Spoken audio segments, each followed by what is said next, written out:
जो आज हमने यहाँ पे प्रेस कॉन्फ्रेंस करी है, उसका विषय यही था कि हमें कैंसर के प्रति अवेयरनेस फैलानी है। और कैंसर के प्रति हम पहले सोचते थे कि सिर्फ इलाज जो है हमें दिल्ली भागना पड़ेगा और दिल्ली में ही सारा इलाज संभव है। आज के टाइम में ऐसा नहीं है। कैंसर जो है उसका इलाज अब इवन दिल्ली से बाहर रोहतक में भी अवेलेबल है। रोहतक में पॉजिट्रॉन हॉस्पिटल में जैसे हम बात कर रहे थे, वहाँ पर ऑलरेडी कैंसर सर्जरीज हो रही हैं, बड़ी बड़ी कैंसर सर्जरीज हो रही हैं। कीमोथेरेपी, इम्यूनोथेरेपी, टारगेटेड थेरेपी ये ऑलरेडी हो ही रही हैं और जल्दी ही वहाँ पर रेडिएशन ट्रीटमेंट भी शुरू हो जाएगा। और जो इलाज हम वहाँ पर ऑफ़र करेंगे या अभी भी ऑफ़र कर रहे हैं, वो दिल्ली से इंफीरियर तो बिल्कुल नहीं है। एंड फैसिलिटीज़ जो हॉस्पिटल में है वो वर्ल्ड क्लास फैसिलिटीज़ हैं सारी, चाहे वो किसी भी स्टैंडर्ड की हम बात कर लें, चाहे वो NABH स्टैंडर्ड के हिसाब से बात कर लें, चाहे वो हम JCI स्टैंडर्ड से बात कर लें, वो सारी फैसिलिटीज़ हमारे पास पॉजिट्रॉन हॉस्पिटल में अवेलेबल है। एंड साथ में हमें जनता को ये भी बताना होगा कि आप कैंसर के प्रति ये ना सोचें कि वो हमें डेथ वारंट हो गया, हमें कुछ नहीं करना चाहिए, हमें घर पे बैठ जाना चाहिए, हमें इलाज कराएंगे तो इलाज बहुत महंगा है, हमारे पास इलाज कराने के लिए अफोर्डेबिलिटी नहीं है। तो हम affordable treatment at the same standard what Delhi is doing, we are going to do in Positron hospital in Rohtak. Sir, जैसे कि रोहतक में आपका पॉजिट्रॉन है, लेकिन झज्जर के अंदर आप जानते हैं कि सरकारी एम्स भी बना हुआ है, तो किस तरह से देखते हैं आप मरीज कहाँ पे आए? देखिए, सरकार जो है अपनी तरफ से पूरी कार्यरत रहती है, कोशिश रहती है सरकार की कि हम अपने जनता को अच्छा इलाज दें। उसके लिए जगह जगह सरकार ने कैंसर हॉस्पिटल भी खोले हैं। और जो दिल्ली का एम्स हॉस्पिटल है, वहाँ पर कैंसर के मरीज़ इतने आते थे कि वो सबको अकोमोडेट नहीं कर पाते थे। और यही देखते हुए सेंट्रल गवर्नमेंट ने झज्जर कैंपस जो है वो शुरू किया।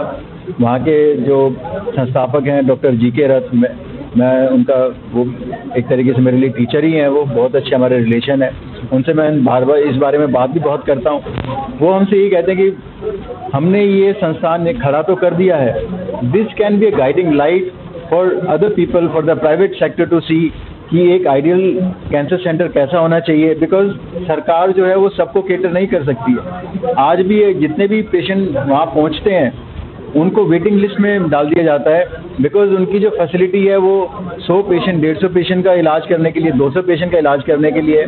बट वही नंबर अगर 500, 800 पहुँचेगा तो फिर पेशेंट वेटिंग लिस्ट में जाएंगे। तो उन्हीं को सपोर्ट करने के लिए प्राइवेट कैंसर सेंटर्स अवेलेबल हैं। तो यही सेम मरीज़ अपना इलाज करने के लिए दूसरे सेंटर्स में भी आ सकते हैं। और क्योंकि कैंसर में टाइमली इलाज करना बहुत ज़रूरी है और सरकारी संस्थाएं जो है उनको वो सारा इलाज करने में समर्थ नहीं है, तो इसीलिए उनको सपोर्ट करने के लिए वो पेशेंट हमारे सेंटर की तरफ भी आ सकते हैं और उनका जो ट्रीटमेंट है वो वर्ल्ड क्लास फैसिलिटी से ही होना है। डॉक्टर मनोज, एक छोटा सा सवाल, क्या कुछ खर्चा रहता है स्टेज 1, स्टेज 2 और अन्य स्टेजों में? अगर जनता का वो लोग इसमें पीड़ित रहते हैं। यस, देखिए, अगर सरकार के रेट्स की बात करें, जैसे सरकार का आयुष्मान भारत का अगर मान लीजिए रेट है, उसमें भी आयुष्मान भारत के हिसाब से भी सरकार ने 5 लाख रुपए तक का एक फैमिली को इंश्योरेंस दिया हुआ है। और generally in this cost there cancer gets cured, whether it is surgery, radiation, chemotherapy, वो 1 साल की जनरली इंश्योरेंस मिलता है।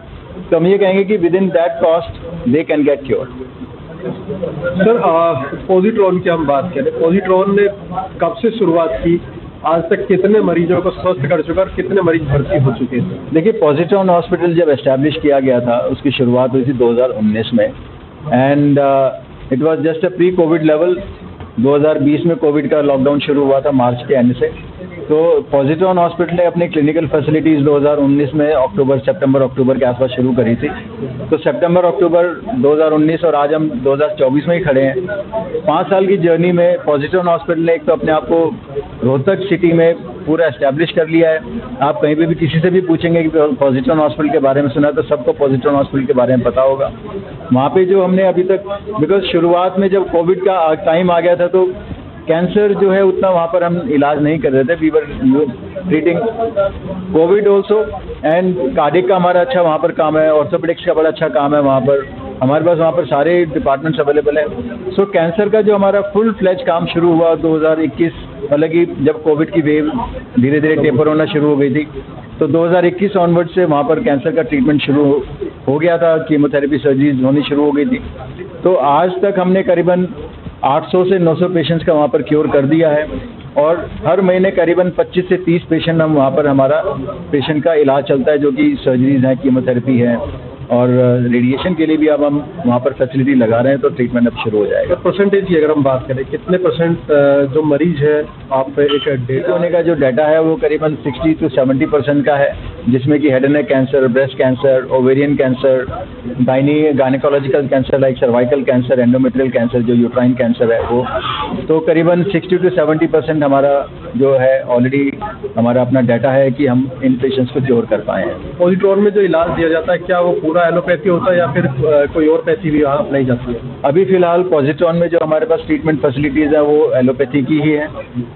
आयुर्वेदा और बाकी दूसरे जो हैं वो डॉक्टर संजय बड़ीसरा आ गए हैं, तो आयुर्वेदा या अभी हम नेचुरोपैथी की तरफ हमारा कोई अलग से एस्टैब्लिश डिपार्टमेंट नहीं है।